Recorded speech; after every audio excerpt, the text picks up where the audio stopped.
whisper every side.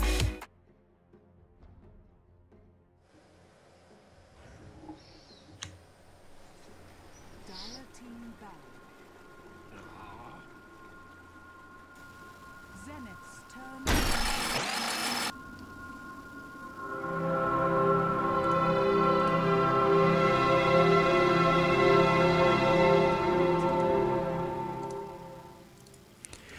Hey, ladies and gentlemen, welcome back to another Beyond the Summit broadcast of the G1 League qualifier. We're in the phase 2 of the event, and today we have two games coming, or two best of 3 coming today. Earlier, we're going to start out with Zenith versus Forced Departure. Somebody just told me this. Almost got there. And of course, the next one after we're at is going to be, let's quickly peek over the bracket. It's going to be Tongfu versus Neolution Thailand.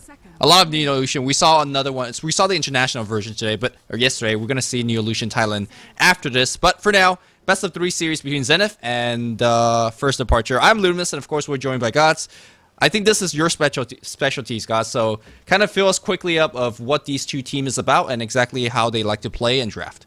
Well, we've got some SEA Dota, specifically Singaporean Dota, and this is two teams who know each other really well. Got First Departure, also sponsored by Armageddon over on the Dire team. They love to play this hard carry on Miracle. They're very split push heavy. They generally sort of favor the anti-mage for him and play very heavy split push. It's sort of a 4 protect 1, but come mid to late game, it's all about the split push. Zenith are a team who are somewhat unpredictable. They play a lot of heavy split push themselves, but their actual picks are a lot less predictable than First Departure, I feel. So really interested to see how this series here goes between the two teams. All right, the bans are already underway here. Lifestealer as well as Batrider is going to be picked out here by Zenith, as well as Lone Druid and Nyx Assassin for First Departure. Rubik's going to be opening pick here for Zenith, which is something that we don't see too often. We see more Magnus, we see sometimes Keeper of Light, but Rubik's one of those heroes that is good as a counter against certain heroes like Magnus, but not often first pickup. Seems like Zenith really value this support hero. Yeah, it's a versatile support. I think it fits in a lot of lineups, and I think part of Zenith's strength is that they've got a team full of playmakers, even their support players. X-Freedom, a fantastic individual player, so put him on something like Rubik and he can make some big plays. I think it's a key thing for their team, but it does leave First Departure the Mag, which they'll quite happily take, and they'll take one more with it, maybe the Shadow Demon as well. Yep, Magnus is going to be the pickup here, and SD, I think it's a very, very popular choice and very, very good choice as well. Keeper of Light is also the other big one. Obviously, recently got nerfed by the 677C change, but still a very, very powerful hero. I don't think this is where you say, you know what, they have a Rubik, we don't really want Magnus. It's still a very dominant mid hero. We could talk more about it, but to sum it up in a couple words, he's really ungankable because of his skewer and his natural tankiness. He doesn't lose the lane to just about anybody. He just shockwave spams and bottle crows, so he wins that lane. And basically, once you get a Blink Dagger, he is just a terror on the map with RP, with that skewer initiation. I think the big thing that really sets Mag apart from other big teamfight heroes is the ability to win fights and get pickoffs when your ultimate's not even up. Having just Blink Skewer alone can win you a teamfight. It kind of acts like a bat ultimate. That's what makes the hero so ridiculously strong. Blink Skewer is essentially a bat ulti, and then you've got the Blink RP as well. You've got so many tools to help your team win a teamfight. That's just a really powerful all-around hero. But it's a Mag Shadow Demon for First Departure now. Zenith with 2 picks of their own. Probably see them maybe looking to snag one of their carries here. If they wanted to prevent First Departure from grabbing that Anti-Mage, now's their time, because the First Departure will definitely be eyeballing the Anti-Mage with their 3rd pick. Yeah, Anti-Mage, especially with the backup of Shadow Demon to make more Anti-Mage in the future, and of course with Empower, is a very, very scary combination. But they're going to go with Invoker and Darkseer, so quite a bit of AoE power coming out from Zenith. And Invoker is a hero that we haven't seen too often, but those defensive disruptions might not be too helpful here for First Departure's use, because that's going to set up those Sunstrike if Invoker is going to be going for the Extort build. Man, I haven't seen an Invoker in quite some time, and such an early pick Invoker as well. Zenith are really confident with this. It's a hero that Ice played a lot back in TI2 and around that time. It goes to the Exalt build generally, so I'd love to see that again, although Ice has been playing that off-lane role. He generally plays, well, here it'd be the Darkseer. It's been XY playing the solo mid, and then you've got Yamete playing the safe lane carry, but maybe we'll see XY and Ice swap roles here, send XY onto the offlane with Darkseer and have that Ice Invoker. Yeah, I kind of like to see Invoker on the mid lane again. Again, if people really forgot that hero, we actually saw it yesterday in the G1 League qualifier being used against LGD Int, I believe, by Neolution. And it actually won the game, and of course it played very well. But I want to see him in the mid lane. He's not going to win the lane against Magnus, but he's going to have a pretty good time farming it because Magnus not exactly going to kill you or anything. So Invoker, if he's going to be going for the Quas Wex build, would be really good for these against these supports. Or if he's going to be going for the more damaging Extort build, that's going to be comboing very well with the Darkseer. But for now, Shadow Demon and Lina is really the combo to look out for because even pre-level 6, they're going to do a ton of damage. And yeah, it's going to be good. Godz, can you really double check on your Dota TV? I am getting some people saying that they can hear you and some people saying that they cannot, so... Oh my gosh, we just got a fucking Timbersaw pick. GG. GG already. This is Ice Ice's hero. It's gotta be. It's an Ice Ice hero, but we'll see. My Dota TV audio should be all good. It was like the first 10-15 seconds I noticed it wasn't on, but I quickly turned it on, so it should be all fine now. Sounds good.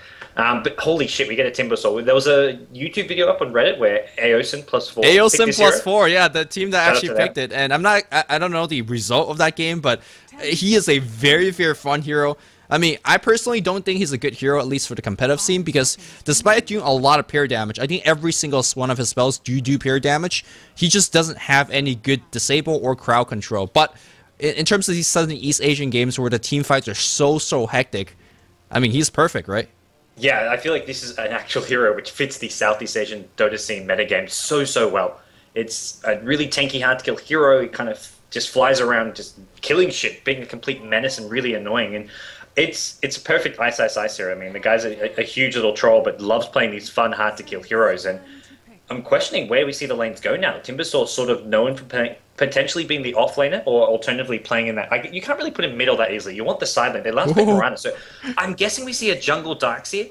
And man, this Zenith lineup is just insane. I'm loving it. It really is crazy. If I have to make a guess, and again, it's really crazy in terms of how they're going to be laning this. I'm imagining it's going to be a Darkseer solo off lane, Invoker on the solo mid, and you go Trialing Timbersaw, who's actually a very good Trialing hero, especially with his mobility as well as his rolling depth, dealing a ton of AoE damage. Miranda might be actually playing as a 4, but obviously, again, it's so hard to predict these kind of lineup. I do want to say that Reactive Armor might not be the best spell against this particular lineup, especially when you're dealing with a whole bunch of magical damage coming in from first departure. But right now, I think, well, X-Freedom is going to be playing the Timbersaw. What information does that give us? Well, most likely it's going to be a 4-position Timbersaw, but it's not guaranteed. But yeah, X-Freedom generally plays the support role for Zenith. So if this is sort of them laning it typically how their players do it, generally it'll be XY going to the offlane. Well, XY goes mid a lot, but it'll be XY probably the offlane Darkseer with Ice at mid with Invoker. I'd be surprised if Invoker goes anywhere up other than mid. Yamate not playing that safe lane carry, so he'll be heading down bottom with that Mirana. And then, where's X-Freedom going? He's got wards, he's got sentries, so it is going to be a support Timbersaw. Support Timbersaw, personally not exactly as good as more the Kero. He really needs level, and he wants that Bloodstone as soon as possible. Against this particular lineup, maybe getting a Cloak would be enough in terms of survivability. Cloak and a Magic Wand, maybe a Bracer on top, but again, he really needs farm and level, and as a support, I don't think he'll get it. To be honest, he's not that good ganker as well. Generally, gankers want to roam into the mid lane and gank the mid lane. Last time I checked, there's no really trees for him to hook or use that rolling def and take advantage of that pure damage output. So we'll see how Zenith plays it out as a support. I personally don't really think it will work, but we'll see. It can definitely go okay in a Trialing versus Trialing scenario. You need to be in the side lane as Timbersaw. You need all the trees. You need to be around the jungle, and that's where he's sort of strong as an offlaner because you have those side lane escape spells. But he's going to be starting at least doing some warding near the top here. I'm wondering what his actual plan is. He's got sentry wards, which sort of suggests he wants to make sure he can de-ward the pool. So Timbersaw's a hero. You're kind of a bit mana dependent. You want to get up some fast arcane boots. So most likely he's going to be going back bottom, use those sentry wards to make sure he can use the pool camp to get some XP and gold. I think that's largely why we see the early sentry wards, especially on a melee hero. They're not up against any invis, but Armageddon, the last pick Morphling. What do you think about this pick? We've seen it once or twice already by Orange Esports in the GST Challenge, and it really worked well there. So do you think this is going to be a hero which can take down Zenith's lineup? I really think it's great against this particular lineup, where it's all really much based on spell damage. And of course, Waveform is a very good gateway spell. Strength Morph is really basically unbeatable, especially against the kind of, big nukes, but exactly no really right-click follow-up. And I think Morphling is a great follow-up, especially when you get that shotgun. If he's going to be going for a shotgun, Lincoln Sphere is going to be a very powerful build as well. But for now, on the mid lane here, who do you actually give this matchup? I personally think it's kind of even both way. Magnus is going to get his farm, so will Invoker. But, you know, who's going to have this slight advantage here? I think it's even. If anything, maybe the slightest of edge to the Mag if we see some constant bottle crow coming from Mag. And based on, you've got your tri-lane top Morphling up against, well, absolutely no one. You've got an off-lane Clockwork. No one really needs the courier apart from the Mag. So if Mag wants, he can just bottle crow all day long. Ice going for the Exalt build. He's not going to have a whole lot of regen at his disposal unless he goes for a bottle, which would be a bit unusual for an Invoker, but definitely possible. So I think Mag will do just fine. And I'd give him even the slightest of edges here. Yeah, meanwhile here, both supports in the jungle are pulling and stacking away. We do see Timbersaw missing a slight pull here, but we'll tunnel through, and that's going to try to deny as much creeps as possible and get that equilibrium, never going to the Armageddon side. Or, I say Armageddon, but it's first departure, and this AM GD tag is confusing the hell out of me. Meanwhile, the Clockwork doing his best to clog up the creep wave and try to get it close to the side, but Yamate, because his supports are pulling, it would really never get to the Clockwork side. Yeah, so far Clockwork just has not had much luck with that. The pull's ensuring it. You double pull. You don't even have to. Stack it. You can just use that double pull to ensure that you're denying as much XP, keeping the weight back. And right now, Zan's doing a good job keeping that creep equilibrium. They do send Darkseid back top now. He's hit level 2, so he's got the Surge as well as the Iron Shell, which is the key thing there. But he does not feel confident to lane. And up against Shadow Demon Lina, that's the one combo which Darkseid really has to be afraid of more than anything else. Yeah, Shadow Demon is actually a perfect counter to Darkseid. You could kind of bait his Surge to be used first, and then you disrupt him afterwards. And he's going to come out of that disruption, basically slow down, and of course, without the with Soul Catcher and LSAs on top, looks like XY is going to surge across there and go back to jungle. I think he went back top, thinking that the creep equilibrium will be pushed towards him, and then of course a good pull from this camp to the lane really remedy against that. So Darkseid, of course, could recover from the jungle, so it's not the biggest deal. Clockwork, however, cannot, so he's basically sitting duck. Somehow still got level 2 though, so I think the Radiant support should be pulling a little bit more. Yeah, it's the Clockwork's meant just to sort of get as close enough to the XP range as much as possible so that he does get that level 2, but now it's going to get harder. There's another pull coming out, and Timbersaw, want to keep an eye on him. He's got 4 neutral kills so far, it looks like. Gets himself a 5th here, 450 gold, so he'll be looking to pick up some boots here. It is a Rubik hard support, but here comes the first action. It's a smoke gank on mid, and well, Ice. He sniffs it out. He sees it coming. There was a sentry. They had the sentry there expecting that. And this is something which is so key. When you're abandoning your top lane, the 2 supports are always going to go for a smoke gank mid, or almost always. So having a sentry ward to see it coming is such a little useful trick that you can do. And that's a very, very important thing to protect against this Extort Invoker, especially without basically no getaway spell, no early access to that Ghost Walk. And of course, you talked about where those Sentry Wards are going. Well, it's right there, paying off completely. Maybe they could have waited 10-20 seconds with that Sentry Ward backing out, but also, you know, it's kind of a giveaway thing. It's such a common gank nowadays to go onto the mid lane around 3-4 minutes in and try to get that kill.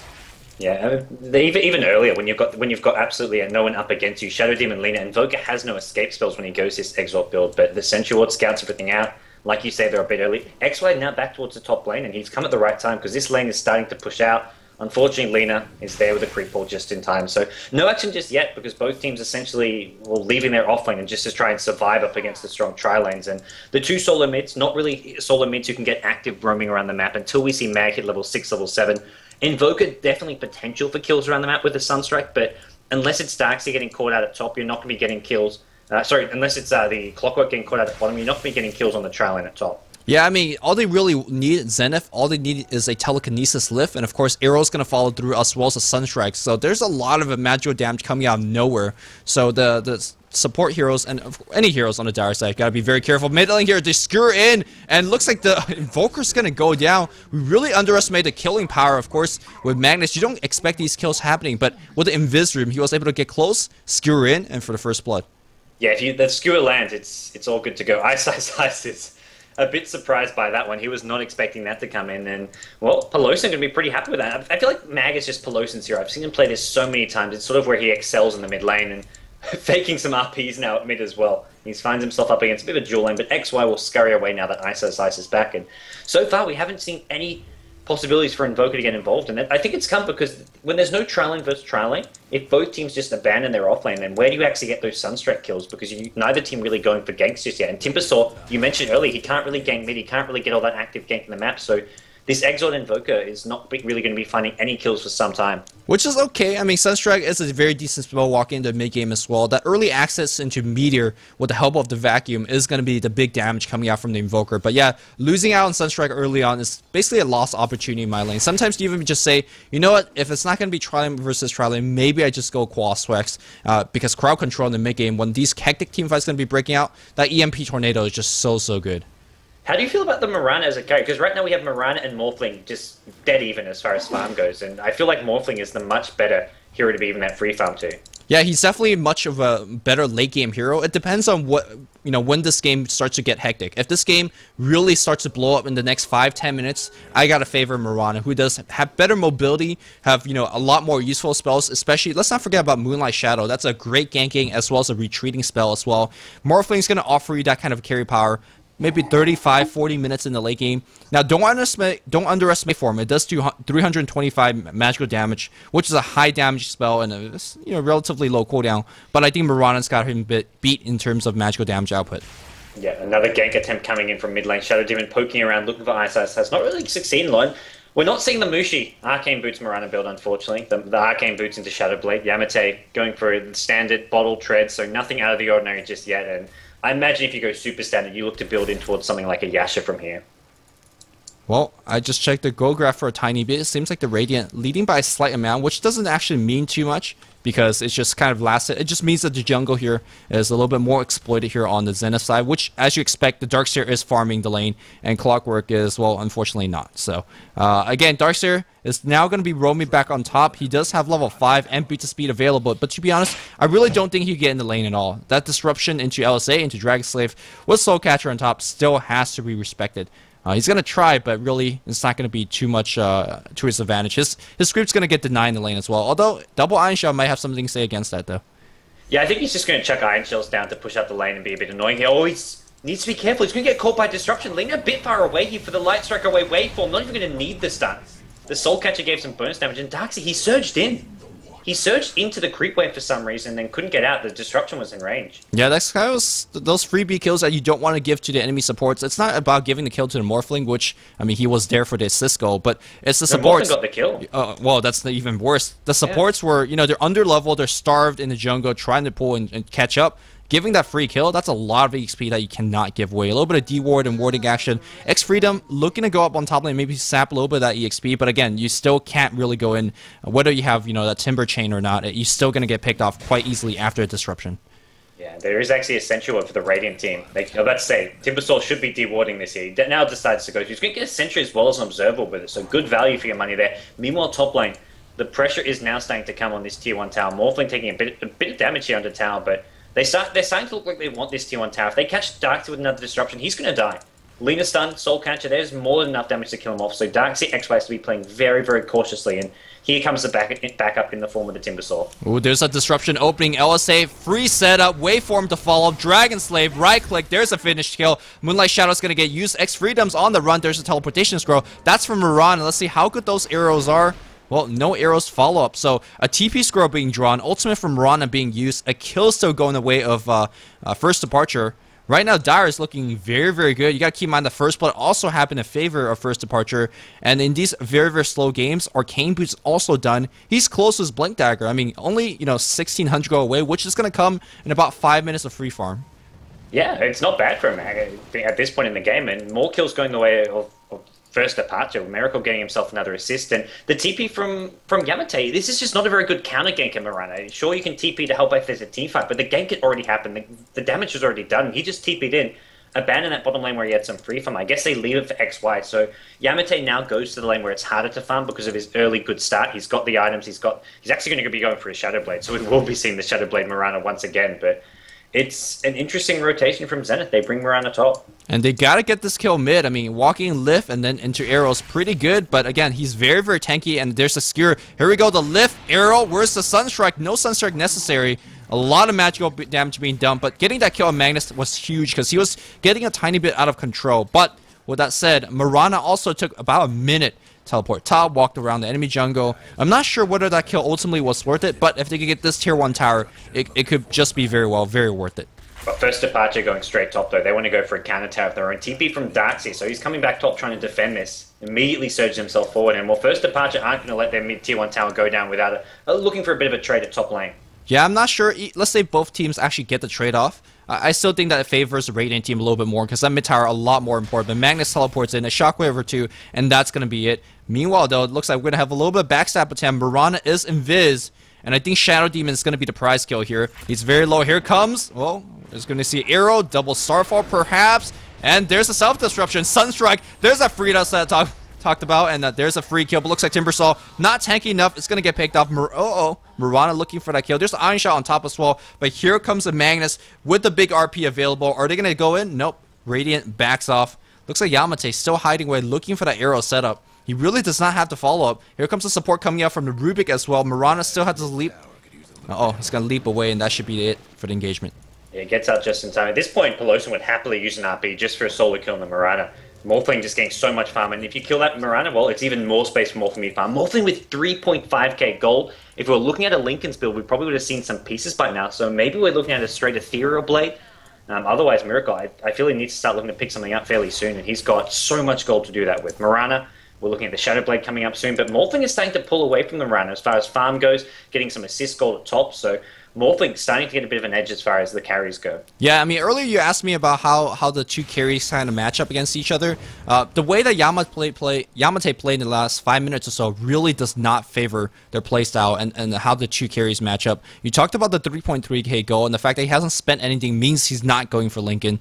And a shotgun this early will definitely compete about the damage output against the Mirana, and I don't think Mirana wins that race. And, well, Mirana also needs to actually land her spells, whereas the shotgun waveform, that's basically a guarantee kill on the support. So, I'm not liking the game here so far from Zenith. The Timbersaw build not working out well. The Timbersaw pick not working out well at all. And I'm not sure whether they have the good late game recovery. So, we'll see how things go. Looks like God has dropped a bit. I'm going to try to quickly get him back. But this game is starting to get really, really interesting. Magnus still going towards that Blink Dagger. Should have it very, very soon. And again, this Morphling farm just unstoppable. 4k gold now.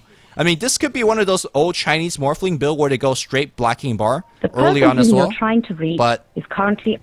looks like I don't... Well, we'll see. I mean, he's got a lot of go, and here we go. Mirana gonna drop that arrow, but Strength Morph is so good. Double Starfall is gonna hit, but Yamate not even gonna get that kill, so...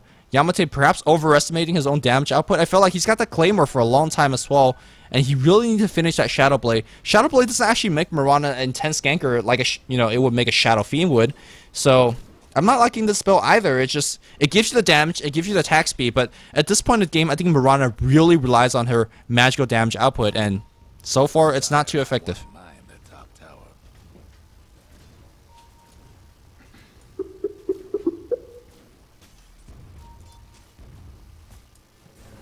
Ooh, back in the mid lane here, Skewer back out for the Magnus, not gonna, Sunstrike, nice dodge here, although the Force Spirit, the minus armor of the First Spirit, as well as the right clicks, gonna get the kill, so the Sunstrike might not have done the job, but Zoning Mal definitely did. Zenith making a small comeback here. Here comes XY on the top lane, still working towards that mech. We'll have it in about 400 gold. Teleportation comes on the top lane as well. And are they gonna, ooh, arrow to the face. Tower is gonna get denied though, so... First departure, doing a very, very good job stemming the bleeding so far here in the early game onslaught. And all they gotta do is survive this early game onslaught because Morphling, by far the most late game hero. You can see that he's actually picked up a Ghost Scepter, which could have picked it up for a long, long time ago because of his gold. But for sure now, we're gonna see a Ethereal Blade build, and that's going to be very, very difficult for the Radiant team to combat. I mean, let's actually check out the HP level here. Rubik's got 600, 700.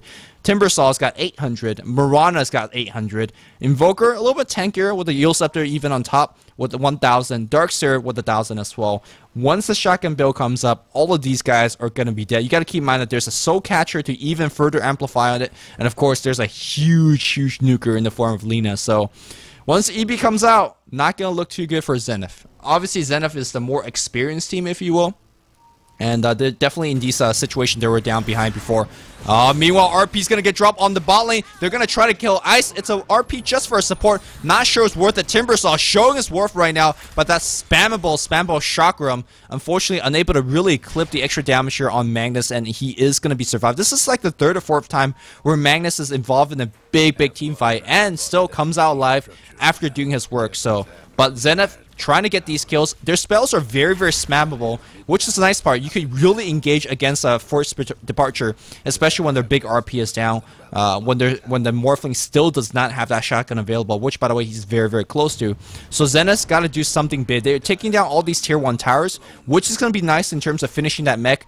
Mech is going to be absolutely crucial. XY has it, and they could actually start looking to take more fights. Magnus RP still down for a full minute. And they could even take a Morphling on now with that shotgun available.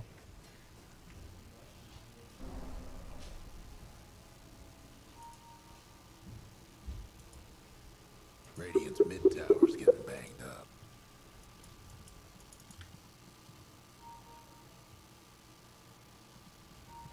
Radiant's mid tower's coming apart. Do apologize for the technical difficulties. I'm not sure if Godz is working on his wood laptop or something. But looks like I'm solo casting for now, which, hey, nobody talked me over. Alright, let's actually quickly go back in the game and see exactly where we are. About 5,000 gold lead here for the Radiant. Experience lead, not too much. Zenith starting to catch up in terms of kills. I just want to see actually Zenith starting to mount a big mid-game push or something, because they got the mech finish. The team fight should be in their favor for now. Timbersaw is a great team fight hero. Darkseer with the max vacuum, an excellent team fight hero. But Zenith seems they're actually just want to farm, which I'm not exactly sure if that's a good thing to do. Also, the fact that we have a Force Spirit as well as a Yule Scepter Beyond means that Invoker can start getting these solo kills, especially on that Lina, even on the Clockwork, who is slightly underfarmed, as well as against a Shadow Demon. So right now, they're having a little bit of trouble finding these kills, and I think that's more so due to the fact that the Dire is playing rather well. Are they smoking up? That's the question. Yes, they are. RP's back up. There's a double damage on the Magnus. This is a very good time to smoke. Well, perhaps Yamate is a better target, at least for now, to kill. Yamate does have that Shadow Blade finish. Is there detection on the Dire side? There is double dust up on the support. That's always really good thing to see. Meanwhile, you can see the really offensive wards being dropped out by the Radiant. They want to push, they want to pressure, and I guess this is more towards Zenith's playstyle. We've seen it back at TI2, where they really like to pressure, but not in one particular lane. Just global pressure, if you will. Having a Sunstrike Invoker is extremely helpful in doing that. Blink Dagger is up on Magnus, though, and I think that is a sign for the Dire to actually start looking for their own team fight. You saw the supports grouping up here. They were looking for a smoke. Didn't find the opportunity to do so. I think they're making sure that they want to de-ward this hill up here, and then perhaps they're very deep smoke and start looking out. But unfortunately, don't really have the sentry wards. And of course, these Force Spirits also are very annoying in terms of pushing people back and preventing for that smoke ever from happening. Meanwhile, Morphling's getting his farm train going on the bot lane. Ethereal Blade already up, and of course, Mantisaw most likely is going to be his next item choice. Or if you want to go back into his Lincoln Sphere, not a bad item at all. And of course, that Lincoln Sphere is going to be very crucial in terms of making him survive. Shadow Blade up front, and it's going to be using the Iron Shell. There's going to be a lift. Arrow on top, double Starfall. Where's the Sunstrike? They are going to get the kill, but oh no, they're not, because he wait for him forward. Shotgun is going to go the other way. Mirana's on the run. Big counter gank from the RP. The wall's going to get dropped. It looks like XY is going to go down. Morphling, hopefully you don't walk into it. But that was a 3-man smoke gank that did nothing. Meanwhile, on the top lane, simultaneously occurring, Zenith was able to get 2 kills up top. So that was a pretty good exchange. But 3-man smoke gank with Mirana dying in exchange of an RP. And unfortunately, Morphling did not die. So Morphling, let's keep in mind that the Ethereal Blade early on does give you a little bit more stats to work with. So thankful to that, he was able to survive. Looks like Godz back. Godz, did your laptop restart or something, or is everything good?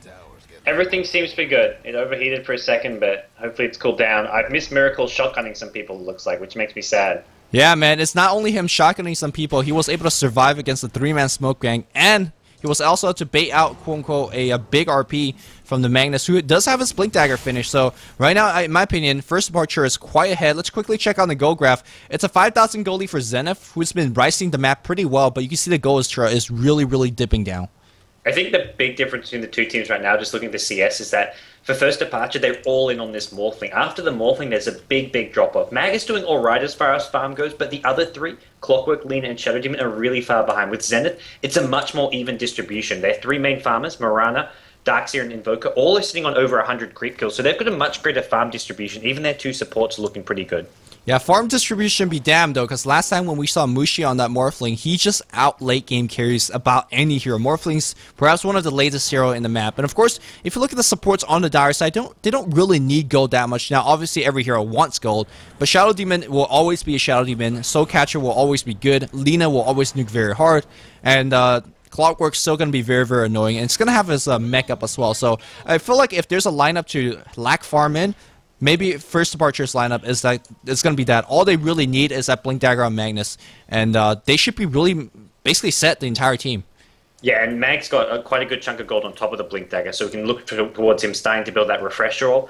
Clockwork, like you mentioned, almost has a mech, and that's really all you need at this point to have a positive impact after your initiation. You combine the AoE heal, give that your team that nice teamfight item in the mech, and you're looking pretty good. Zenith, I mean, they've got some nice item progression with Blink, Yules on the Invoker. He's got that big setup for the Yules, Sunstrike, followed by Meteor and Deafening Blast. But if First Departure can just pick their fights wisely, I think they're looking really good here.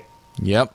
I wonder if they're going to be looking for that kills. I feel like Zenith have a big opportunity to take those team fights. They had an earlier mech on the Darkseer than the enemy team, and of course they had a very early Yule Scepter, which in my opinion is actually a very good team fight item, because with the Invoker's skill set, you basically take out an enemy instantly. Maybe like a mini shotgun, if you will, from the Invoker compared to the shotgun. And anytime you could 5v or 5v4 to your advantage, you should be looking for those team fights. But Zenith, instead, they're looking for really farming all over the map. That's where the really go advantage starts to still remain here, going up back up to 5,000. And I guess it's really forcing First Departure to play safe as well, because they can't farm as freely as the Radiant team has, because Invoker is a really big kill. And he's going to try going to top lane. Strength Morph already going in. And there's a lot of damage, but just not enough against that against that Morphling. Yeah, it just doesn't seem like they can bring him down, especially just with one hero. Morphling just goes back and continues to farm. And I think the big worry for Zenith is they've got a few heroes which just aren't going to scale all that well in the next 10-15 minutes. Mirana being one of them. As a carry, especially going for this Shadowblade Treads build, now picks up an Ogre Club, so probably BKB. This is not the best late-game DPS build. Timbersaw, another hero. I feel this hero just does not scale well to the mid to late game. You don't have any sort of good teamfight ability. You can dish some decent damage and chase and survive, but you don't actually have any lockdown. Nothing like what the Shadow Demon and Lina offer. They've got the Disruption, a Purge which goes through BKB, Lina with an AoE stun, and a lot more burst damage. I feel Timbersaw can be a bit of a liability and a weak link in this late game Zenith lineup. Yeah, I'm not sure if the Dire will want to take it late game. Now, obviously, they can with the Morphling, but this Ogre Club purchase on Morphling will indicate a BKB build, and BKB generally means that Morphling wants to take a team fight exactly when that is completed. And BKB Morphling is absolutely a terror, especially against these supports, because you can't actually bring him down, whether it's right-click or nuke damage, because of Strength Morph. And if you actually unload way too much damage, like drop all your spells on him, then he's not only going to survive, he's probably going to have his teammates to come back and kill all of you, because, well, you're out of spells, you're out of cooldown, and I'm not sure whether the Radiant have that right-click power to really combat against the Morphling. Yeah, and I think once we see the Morphling with a BKB, that's where Armageddon can just look, well, Armageddon First Departure can just look to take these fights, take some more out of towers, and start clawing their way back, because the gold graph, like you mentioned earlier, it's still 5k in Zenith's favor because of how much they've been farming all over the map, but Morphling doesn't really care much about the gold graph when he's this farmed, and there's some towers. Tier 1 at top, Tier 1 at bottom for the taking. These money bags are just waiting to be picked up by First Departure, and that's where we see the gold graph go more or less back to even maybe slightly looking to start favoring First Departure. Well, Mirana almost has that BKB, in which she will really want it for that team fight if it does break out on top. Looks like they're not going to choose that fight over there. Magnus teleports on the bot lane, sitting on 2,500 gold here. Do you think he's going to be going for... Well, I've definitely seen my share of kind of situational tanky item on Magnus. We've definitely seen BKB. We've seen Vanguards in the past as well. Do you think he's going to be going for one of those cheaper options to make him have a good team fight in the next 5-10 minutes? Or do you think he's going to be going for the ultra late game choice, which is always going to be that refresher or for that double RP? I actually feel this isn't a game where you particularly need the refresher roll. There's no real big enemy carry hero or BKB hero you want to lock down without B. Sure, there's a Mirana who does have a BKB, but that hero is not going to be doing a huge amount of right-click damage in these fights. I don't feel you desperately need a refresh roll, but the question is, what else do you get? You've already got the mech up on the Clockwork. You could maybe go for something like a pipe for your team, but I think all in all, it's maybe just a time to tank up. Maybe even go for a BKB of your own if you're in the mag. I think BKB works pretty nicely against all that nuking damage coming up from the Radiant team. Yeah, there's definitely a couple of ways to disable him. The Yule Scepter being one of them, which will follow by a bunch of magical damage. Ooh, Mirana invis up with the Shadow Blaze. Is he going to pop out right now? The creep wave is going to be there. Oh, they do see him. And Clockwork, ooh, big RP is actually going to go for the Mirana kill. There's a mech with a skewer as well, as, of course, a hook shot being dropped. It was the Hunter Yamate, but his ganks are just not working at all. First departure, I love how as soon as they see him, they just jump in with a blink RP. They know they can just bring him down in time, and that really shows somewhat the weakness of this Mirana. Even with a BKB, you can get brought down very fast, and Pelosin, at this point in the game, is really quite happy to just use a solo RP on one kill because it's more space and time for Morphling to keep on farming. He has got his BKB, but Pelosin says, well, we can just not fight for the next 80 seconds. We're quite happy to... I mean, even if they can fight while Mirana's down anyways. Just because without Mirana on the playing field, you're not going to really want to be looking for a fight if you're Zenith. I mean, sure, let's say if you're first departure, because you dropped the RP, you're going to lose a tier 2 tower for that. It's not a big deal at all. Morphling can carry you in the late game, and of course, Morphling does have that BKB already finished. So should actually the Radiant decide to choose to take a fight, even with the RP down, I think the Radiant still lose that fight because of this BKB Morphling. So I feel like Zenith is starting to run out of time. That ticking clock is not really to their favor because Invoker has gone for, well, the entire Radiant team has really gone for mid-game items. Invoker with this kind of shotgun-esque build, but he's getting shotgun as he Ice gets really forced back. I mean, this build doesn't carry you late. Mirana up to his tricks once again. Looks like they're going to try to go on the Magnus. He blinks back out. And can't, well, there's an arrow on top. Sunstrike. Sunstrike's going to miss, though. Now, BKB gets pop here on Yamate. They're going to get the kill on the Lina. Blink Dagger forward. There's a yield. Big damage output here. But he's going to skewer out. He's so tanky at this point. And that was a 3 or 4 man gank that just got a single kill. Clockwork's going to come right back in here for XY. I'm not sure whether Dai needs to re-engage, but Morphling's here. Morphling's out of mana, though. I'm not too sure whether that was a smart fight for the Dire to pick. And looks like the Clockwork on the run, and with the Cogs, as well as the wall, kind of a lot of hecticness going on. They're all going to survive, and I think first departure dodged a big bullet there. They could have lost a lot more than they did. Yeah, the re-engagement did not go too well for them. They did a really good job dealing with the initial gank from Zenith, where they only lost the Lina, forced out a BKB from Yamate. Unfortunately, that hookshot from Clockwork to re-engage was not going to be the best decision there, but it ended all right for them. Morphling came in with very low mana, like you mentioned, and as a result, he couldn't really do a whole lot in that fight. So he's going to go back to farming now. He's already up to almost 200 creep kills, so a lot of farm on Miracle's hands, and it's going to be first departure looking towards him as they go towards this late game stage. Yep. I mean, I guess the BKB purchase may not be the best in terms of a late game situation, especially how early you pick it up, because those BKB charges will be a little bit precious walking the late game. But, I mean, he's so rich that he could, you know, just go Manta, Lincoln, Scotty, just a billion item choices. And so far, really no sign of what he wants to go next. Any idea? Is it going to be a Lincoln's build? Oh, I'm not 100% sure. Maybe we even look at his side of Ice. Well, we'll talk about that later. There's a shotgun build, Wow. very paying off. Moonlight Shadow being used, and that Moonlight Shadow does have a very long cooldown. I think the level 2 is 140 seconds. Yeah, 140 seconds on level 2. But I mean, if you get those free kills, setting up the Invoker, blinking in, and getting his shotgun going on. Of course, I talked about the lack of late game build on Zenith. Invoker's trying to remedy that. He's gonna have to go Scythe of Ice. Yeah. I think the Radiant team need to get multiple Scythe of Ice up to really take this to the late game. It's got to be Side of Ice for Ice. Then he actually has a decent... Going the Exalt build with I mean, you can throw in the Alacrity for some additional damage and attack speed, but Side of Ice, blinking, you can pick off and focus down the Morph before he can pop that BKB, so it's a nice little tool to have. And Zenith, I think, are still in an alright position here. They're going to start trading towers. Morphling's up top, pushing on his own. Mirana coming in with a Shadow Blade here. Miracle needs to be careful. There's an arrow to the face, followed by a Starfall, but immediately BKB goes Scepter on NWP. He BKBs just before the waveform comes in to finish him off. And right now, Morphling, he's very low on money. He could be in a bit of trouble here. He can't TP out. He's just on the run, and this is going to be the death of Miracle. Ooh. There's no escaping this. Yeah, this is a bad play. I mean, he would have got the kill, but he would have not actually ran away from the Invoker with the Blink and Yule Scepter. Back in the mid lane, the big team fight breaks out. And, well, there's a mech up within the mech, and also 2 mechs going off at the same time. But that was a Darkseer and a Timbersaw going off. RP was expended. I think overall, though, it came in the favor of Radiant, despite the fact they lost 2-1, because they got the big kill on the Morphling, as well as the first 10-second BKB charge. I think overcommitment on the Morphling, did not realize how little mana that he's working with. Because of the build that he went, there's very, very little intelligence, which is actually, in my opinion, the most underrated stats on Morphling. When you get things like Link Sphere, when you get things like the Manta, those plus 10 stats from the Ultimate Orbs, they give you a lot of intelligence to work with. The BKB shotgun builds does not, and you can see that that's the second or third occasions I've seen him without mana and was not able to really contribute or even survive. As far as survivability, I think even going for a Skadi at this point for Morphling, it can give you that much needed intelligence. You get strength as well as agility. All 3 stats you get from all those all the stat points from a Skadi would really benefit the Morphling a lot here. So a potential item which I think would be very, very cost efficient on this Morphling. Meanwhile here, we do see Magnus gonna go for that BKB, which is gonna give him a instant survivability against that Yule Scepter, Sunstrike, Deathling Blast, Meteor combo. So you could BKB and basically block a ton of that damage and re-engage or just engage right off that with a Skewer and go right back in. He does have Invis Rune as well. They could, again, choose to take these fights because Morphling has that BKB, but they don't have to because they have the late game advantage as well.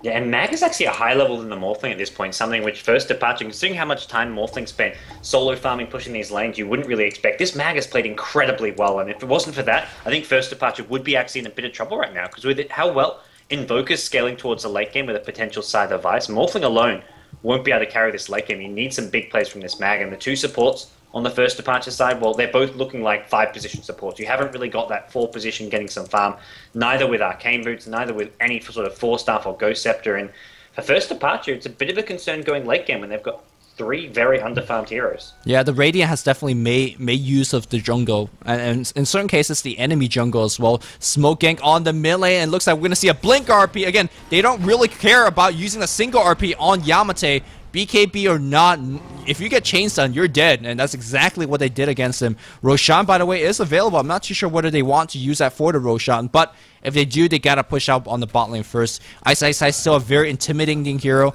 and I think they're gonna try to bring down this tower. Clock, we're looking for the deny. Don't want to get too close, though, to that Blink Yule combo from the Invoker.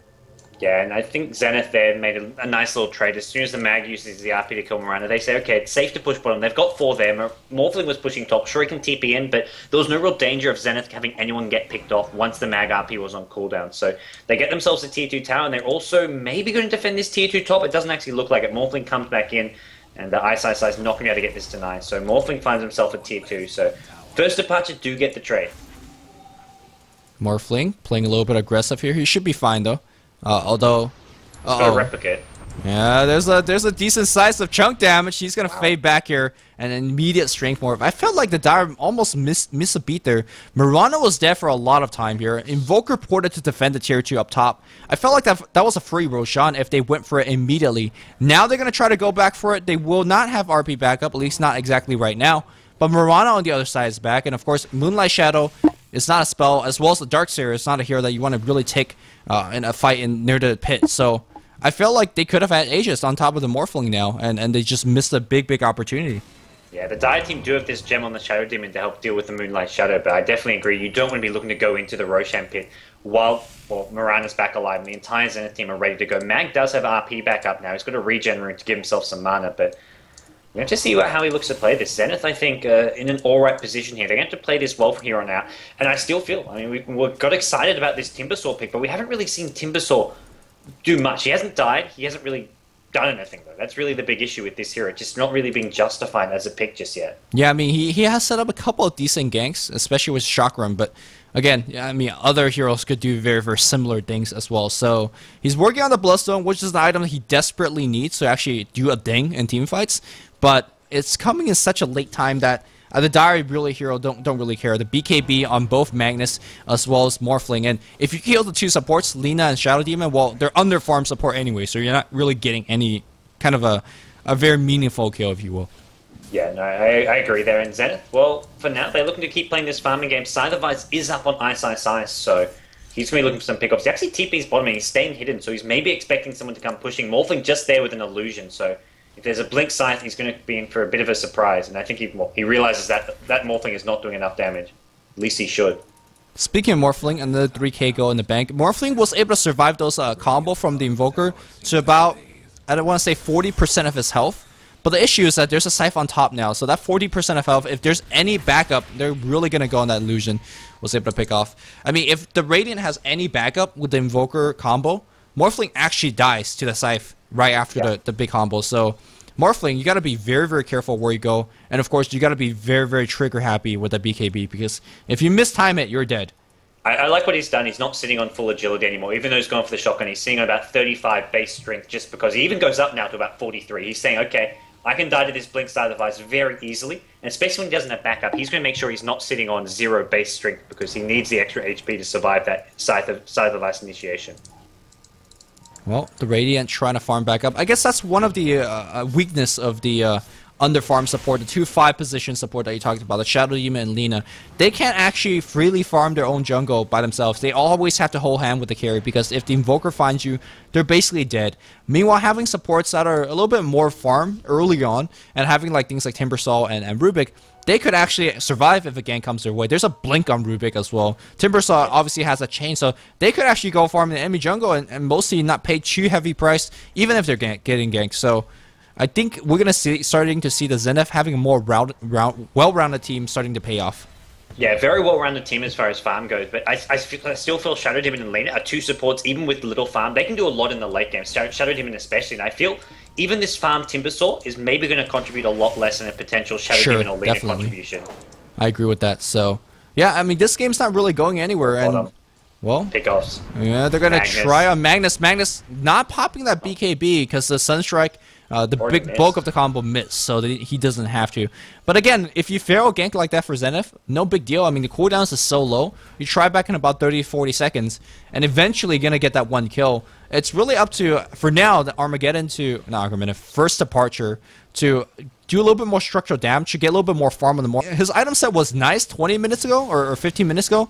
Now I feel like he's behind the curve. He's got 4.8k gold in the bank. He really wants to go get that Matsao or Scotty or whatever the next tier 4 item finish and start being a menace on the map. And I mean, he's got shotgun first, but he's only got 3 kills. Yeah, I feel like he's not really justifying this build. He could have almost just been going for a pure carry type build here, but Miracle, he scurries away at top lane. It's actually Yamate looking for him, trying to hunt him down here. There's a lot of backup coming. Eyesight with the potential Blink Hex initiation, and that scares Miracle away. But I agree, he needs that next big item. We can see First Departure putting a lot of efforts in this split push. They have Miracle constantly at top lane, and that's really, when you're playing this split push style, that's where using those solo RPs for 1 kill really pays off, because you're not having lots of team fights. It's always Miracle just solo pushing top lane, Mag off on his own, maybe with some support. So using these solo RPs for 1 kill is paying off for First Departure as far as not falling too far behind. But I feel they're not going to win this game with split push alone. They need to get Miracle coming to these fights. Yeah, again, if you know you're going to be playing split push, you should be going for things like Mantis and Lincoln Sphere. He's not. So I think he's opting, he went for a very kind of combat heavy build, but Zenith is not, they're not taking the fights. So he really can't take advantage of that build. There's an Ultimore being picked up here. Retaining buyback is what I imagine with that 3k go in the bank. The thing is, I'm not sure whether it's a correct strategical choice here for the Radiant to not actually take a fight against Morphling. It feels like you need to take a fight against Morphling earlier, because he'll beat you late. But with that said, Yamate is also kind of starting to represent a lot of DPS. Yeah, well, the split push working out alright so far for First Departure. They get themselves that tier 1 bottom tower finally, and they're going to go into this tier 2. So I think First Departure, the last 5-10 minutes have actually definitely gone in their favor. Zenith haven't really achieved much apart from continuing to split farm. And like you say, Yamate is starting to pose a late game threat. He's going to have a Manta style up fairly soon, but his actual pure damage, he's only seeing on plus 54 damage. Even with a Manta style, that plus damage is going to be looking very pitiful until he picks up either an MKB or a Daedalus. So as far as his actual pure damage, it's not really there. It's more Ice actually doing the DPS in these fights.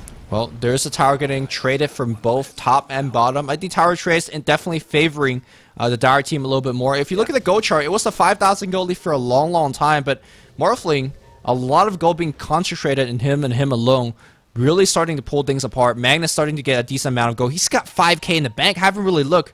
Jesus, there's a lot of gold available. Let's quickly check on current gold. 5k on Morphling, 4k on Morphling, 5k on Magnus. Even the support Shadow Demon's got a ton of gold as well. I'm not exactly sure why everybody's saving up, but well, they're going to be saving up for some big items. Yeah, Shadow Demon could just be looking to pick up a 4-staff. Lina, it looks like, yeah, we see Lina pick up 1 and Shadow Demon as well. So 2 4-staffs coming out for First Departure. And I think at this point, Mag just goes for the refresher orb. It pretty much, RP is a short kill. So having 2 RPs is potentially 2 short kills. You could go a DPS item, but you still need to hit that RP. So having a second RP seems better than having a ton of DPS. Morphling, 5k gold in the bank here. Still no item purchase. We're getting a glimpse back of TI2, it feels like, of basically Morphling farming all over the map. Both team not really wanting to engage because you got to commit a lot of spells to try to kill that Morphling, and maybe you don't even get that kill. Back in the mid lane though, looks like BKB was forced out here on the Magnus. Yule Scepter combo was dropped. And here's the issue of that combo is BKB will shut you down, but BKB charge being drained out, Magnus needs to heal for about 10-20 seconds to heal, and I think because of that move, Zenith gets himself a tier 2 tower. Yeah, they'll get themselves a tier 2 tower. At this point, 40 minutes in the game, it's not the biggest victory for them. You know, give them a bit more map control, a bit more gold going their way, especially Yamato, who wants that next big damage item of his. But for now, First Departure happy just to let that tower go. Keep on getting some more farm. What is Morphling actually going for? He spent some gold. He's got himself a Manta Style. So he makes sure he sells the buyback. Even with Aegis, he still wants that buyback gold. He waits till he's got like 5k for that Manta Style. But he is on full agility. He's on a ton of agility right now. He's only got 900 HP, which would not survive against the combo of that Invoker. But he's on the hunt right now. I think for his sake, he should actually set up a replicate, which he does. You can indicate the number on top, which it is an instant warp out. So anytime he sees basically anything that goes wrong, he's going to just press replicate and warp to safety. Yeah, he needs to start looking for some of those pickups now. Try and make use of that Ethereal Blade, but you haven't really seen it. It's still a decent item in the late game, especially against some of these squishier options. Even Ice, 1400 HP. If we get Morphling, I think right now with his current agility, he can almost one-shot Ice. So it's definitely a worthwhile item to have even in the late game. So we'll have to look to see how First Departure look to take this in a team fight. Focusing down Ice, I think is the key here of the Invoker, because his DPS far outshines the Mirana. Yeah, here's the issue here with focusing on Ice with the shotgun. Because of the way that Morphling was nerfed, you can't actually cast your spells through waveform. That combo now actually takes a lot of time, and that's time where Morphling, or where Ice, if he's quick enough, he could even blink away from the shotgun, the initial barrage of spells coming in from the Ethereal Blade, or a very, very easy self-Yule Scepter up in the air, and then you dodge a big portion of that shotgun damage as well. So the nerfs on Morphling, the way that he casts his spells, is definitely a big knock against this particular build that Morphling has went for. Yeah, and we'll see Morphling continuing to farm bottom lane. A neat little mechanic that actually, I don't know if you've brought up yet earlier on, but you can actually make replicates of your own illusions as Morphling because of the Shadow Demon. Yes, because they're not actually your own units. Yeah. And he does just that. And then it's like the old Morphling where you could replicate your Manta Style illusions. Yeah, it's definitely a... I mean, it's actually a very, very powerful... It's like as strong as the hero itself, right? Yeah. I think, the actual durability... I don't think it does the same damage, but it's just as tanky. 50% of the damage, and of course 100% of the tank. And I mean, even if you stick that on a support, that support just have to run. Like, they can't actually deal with that. Like Rubik, for example, he can't actually deal with this Morphling illusion. So it's not bad in terms of survivability, and it's definitely a very big annoyance factor. But for now, seems like Dire feeling a little bit strong enough to go on the bot here. Replicate running out, forcing a lot of Blink Dagger backwards. They're going to focus here on the Morphling. Morphling only 1,000 HP, but there's a defensive disruption. More Morphling illusion being created. He's lifted in the air. He should be fine. In the backlines here, you can see that RP's getting channeled up. Ooh, Morana comes back in with the haste rune. A lot of spells being thrown out. Morphling still alive. Do they want to continue with this push? Aegis is going to be running out relatively soon, so might as well go for it, to be honest. Really nice fight from First Departure. They got all this damage. They got the tier 3 tower, and they lost nothing. Morphling took some damage here and there. Or maybe get healed up. Have they got some earn charges? They're actually out of earn charges. They haven't been getting any kills, so Shadow Demon's a bit starved for earn charges right now, but they got that for next to nothing. Really smart defensive disruption coming out of Shadow Demon, and Morphling just playing that push really well. He went looking for the Ethereal Blade pickoff. When he couldn't find it, he just focused down on the tower, and well, they TP out for now. They've still got 2 minutes on the Aegis, so I feel like now, with Morphling this low on HP, they wait till maybe he heals up, picks up another item, and Mag, he's 6.5k gold. This is one freaking rich Magnus. I mean, to be fair, no one has really gotten an item for a long time, so he's just stockpiling that gold. Again, I'm not sure why or for what, but you know, we'll be shocked if he goes for some big DPS item. I think at this point they just have to play safe, make sure they have buyback available, tank up, and basically let your Morphling do his job, which is carry the game and out-carry basically anybody that the Radiant could throw against them. Yeah, and it looks like we're going to go making it go once again at bottom lane. There's a Morphling replicate there, so he can show up at any time, and he replicates in. Replicate will be on cooldown for about 30 seconds here, and I think until that replicate's up, maybe they're going to be a bit reluctant, but they've still got the Aegis for at least another minute. It looks like about a minute and a half on that Aegis, so They'll go high ground, they'll maybe look to take these Raxes out. If they do it like last time, it's Morphling just waving in, looking for an Ethereal Blade pickoff, and if he doesn't find it, well, he mantas and just focuses down the Rax, and there is a glyph for Zenith. That's going to be the key thing here defending. Yeah, you can say X Freedom using what Timbersaw does also very, very good, which is defense. Chakra will weaken the creep wave so that another big AoE spell will finish off. The Radiant can actually take a heads-on fight, and they understand as well, especially with that big Manix. Has he finished an item? Nope. Just Trust Fund. 7k gold, casual 7k gold in the bank. That's just ridiculous. I guess Refresher Orb is 5.3, so if he buys the Refresher Orb, I think he still has enough gold for buyback. Maybe like a couple hundred short. But he's definitely... I'd be surprised if he picks up something other than a Refresher Orb. Well, Morphling, is he going to come back in? He wait for him. Shotgun, that's going to get leap here by Yamate. Quick fingers on that one. They can't really back off. There's a pipe being used. That's going to be their high ground attempt. And here we go. BKB, Manta up, but Aegis running out very, very low in terms of time. Morphling's going to run right in, sees the math. Rax going to locate that one and start right-clicking. Vacuum, a glyph will force him back again. I mean... He really just wants to use this Aegis. Yeah. That's the only reason he's playing so Suicide. He knows that there's about 15, 20 seconds left. And at this point, I think they just back off. It's too risky. That Aegis could expire any second now. It's gone. It's gone. No Aegis. Yeah, good choice here for the Dire. I mean, they played it as well as they could have, to be honest. Yeah. It's just Radiant had better defense. And again, the Dire actually didn't lose anything, right? They got a little bit of structural damage. And it's time here for the Radiant to get some kills. But, oh, nice blink out here for Magnus. I think, oh, looks like she might even survive as well. The TP blocks him out. And there's a scythe here for the Lina. I mean, a Lina kill, whatever. It's not even a big deal at all. Yeah, this is absolutely small fish for Zenith. That tornado was a very, very sad tornado. Couldn't quite reach that Magnus with only the 2 points in Wex from Ice Ice Ice. And Zenith, well, it's a leader kill, but that accomplishes next to nothing for them. Armageddon, first departure, already back, continuing to farm. They've got Clockwork top. Mag, where's your item pickup? 7.5k gold still. I'm really sad about this, Mag. You've got to just pick up that Refresher Orb or something, even a Scythe of Vice maybe, or whatever it may be. Just use that gold. Get an item which could potentially win yourself a team fight. And Zenith now coming at them. It's one less item that he has. I mean, again, I don't think he needs the item. He just... Blink RP, if he dies, he buys back and does something. But here comes a second Scythe of Ice. And we talked about needing those multiple Scythe of Ice. You could actually kill Morphling very easily and force out a buyback at the very least. I think this is actually a very, very good time to push. Before the Aegis spawns, and right after the Aegis runs back, or before the Roshan spawn, and right after the Aegis runs out. They have a window of 3 or 4 minutes to go for it. Yamate checking for a rune. I think he really wants a double damage. Finds himself a haste. He also has 4k gold in the bank, which I'm not sure why they're saving this buttload of gold. This is like Mushi tactics here, where you save up 7, 8k gold, and then you're like, oh, I'll just buy a BKB, or like some item which costs like half of your gold. Max bought something. He's down to 4k. Is it Refresher? I hope so. Yeah, it's a Refresher. So he still has buyback. That's the key thing. I think he was just waiting out to ensure he had buyback. Kuruya. I thought I was getting sniped there. Lena's actually on the same team. What am I talking about? Refresher for Mag. Okay. Man, he's also got 2.5k gold. That Courier's also stacked as hell. Look at all these dust smokes, and even a Bracer, casual Bracer on top. So everybody's rich in this game. And again, ultra late game. You gotta just put your money on first departure. They're playing so safe as well. Like even Clockwork is making sure he has buyback at all times. He now picks up his plate mail, but he was sitting on 3k gold early. So all these heroes making sure they have buyback. Only heroes who might not is the support, but Shadow Demon, I think he's got enough for buyback at this point. Yeah, Shadow Demon's got buyback. Everyone on the Dire side apart from Lina has buyback right now, which is absolutely huge. There's no way First Departure are going to lose this game in the next 5 minutes, because if they lose a fight, they all have buyback. So it's First Departure who can look to put on some pressure, but I think they're going to wait for Roshan. They'll wait till they have that next Aegis on the Morphling, and then they can apply some more pressure.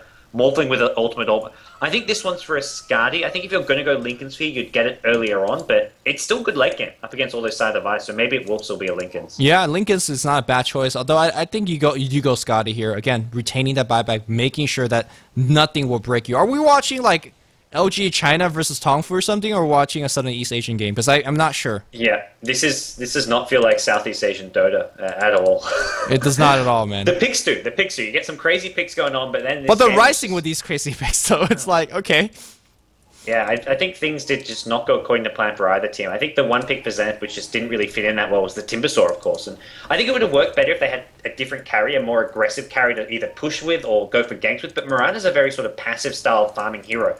And then they combine that with a Timbersaw, who's not a very good ganker. There wasn't a whole lot Zenith could do to sort of pull away and gain any momentum. As for First Departure, well, It was all about the morphing. It's just 4 protect 1 with split push, and Mag's played amazing. He's got himself a ton of farm. He's already up to 3.5k gold. I'm wondering what's next if you're this Mag. It's really ridiculous how much farm he's got. Yeah, he's gonna actually start representing some big damage. Sunstrike, blink, lift here. Replicate. Yeah, but replicate, instant cast. He gets out of there. I still think it should be a well. To be honest, the Lincoln Sphere is not that bad because of regen. Yeah. Even though it's such a late game situation, he's kind of out of the base for a long, long time. And the passive regen, I mean, especially on the mana portion, is huge for that Morphling. And he's picked up another Ultimate Orb, so it's going to be a Scotty. Yep. I think I would slightly favor the Lincolns here, but both are great items here late game. All the stats you can get from the Scotty, and it's either way you go. You just need to make sure you're picking up something as far as late game items go. And for Zenith, they're going to be looking for that late game item Marana. We see the Demon Edge. I imagine, well, either Daedalus or MKB, both are viable here. Probably looking towards the Daedalus. I think it's just more DPS at this point. There's no one really with evasion just yet. I mean, any thoughts on going Divine Rapier? Yeah, I consider it. I definitely, when I saw the Demon Edge, I'm like, it could be, but without Aegis, it's so risky. He can get shotgunned down by this Morphling pretty damn far. And he's been getting solo RP. 1 RP just to kill off Marana. I think that's really... If it wasn't for the Mag, maybe, but because this Mag's in the game, I think it's too risky.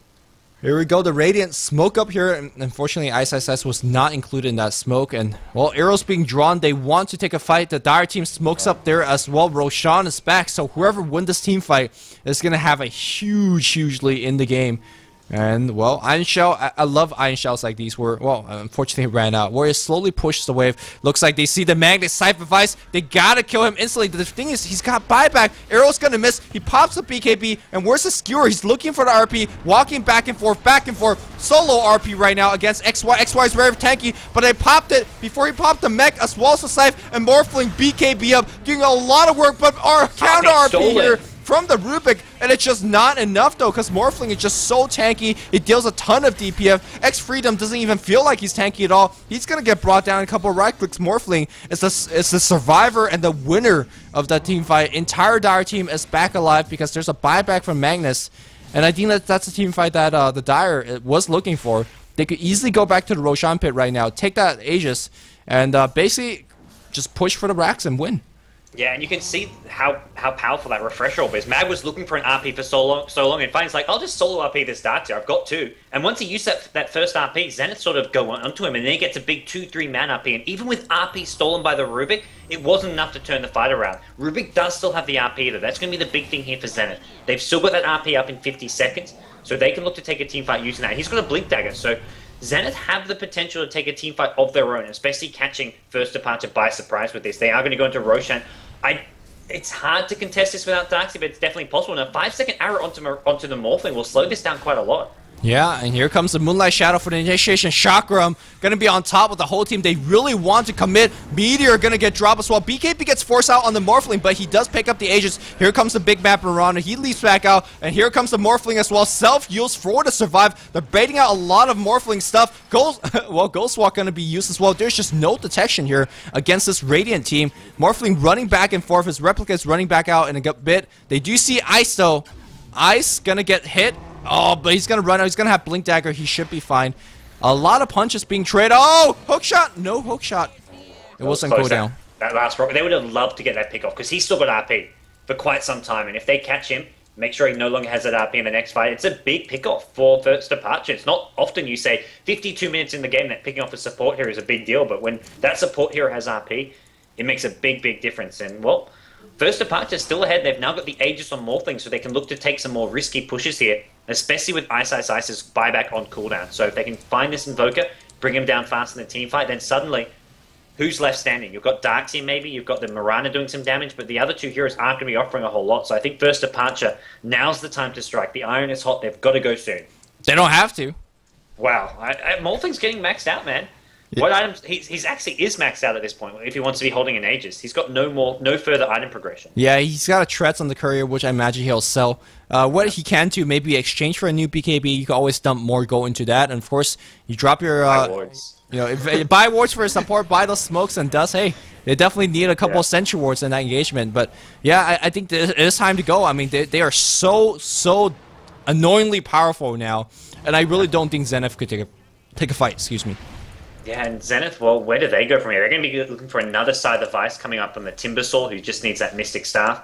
They've got Mirana, who's close to maxed out. You can drop that TP scroll and replace that with another DPS item. And like you mentioned Divine Rapier earlier, it's still so risky, but what else can you go? Maybe a Butterfly if you want the evasion and attack speed, but I feel you need some kind of a crit or some kind of just pure damage item, which normally I'd say Divine Rapier, but Divine Rapier just won't stand up against the Mag ulti. Yeah, I mean, last team fight with the Morphling was, you know, RP'd up and scythed up in the beginning of the fight. They just didn't have any DPS to bring him down. You also, the other thing you gotta be really concerned about is that you could try to focus the Morphling with multiple scythe, but there's always that Shadow Demon disruption. That could really mess up your entire plan altogether. So that's another thing that the Radiant team have to worry about. And it's beginning to look more and more like they can't actually overcome all of this stuff that's thrown against Team Zenith.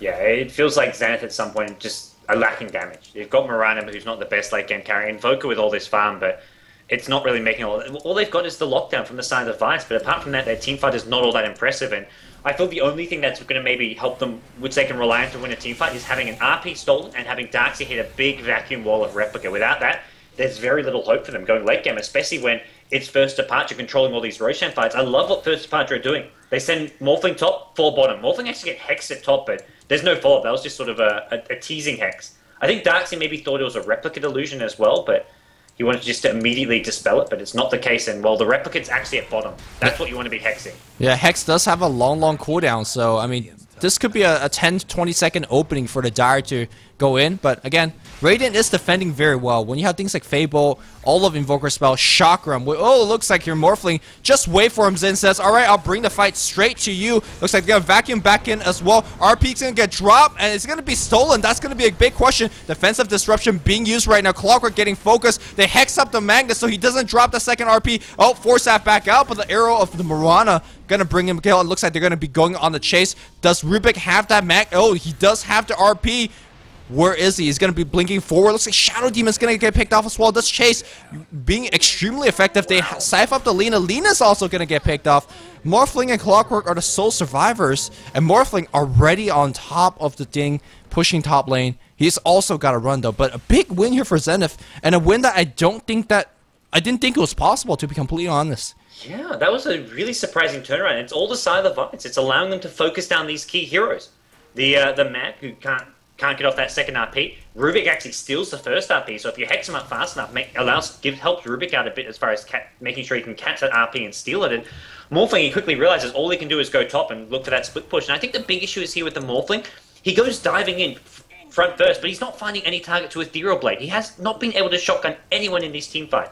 He's going in first, but Zenith, their positioning when they defend is absolutely immaculate. There is no one who gets picked off. They're always in the correct position, and then they counter initiate.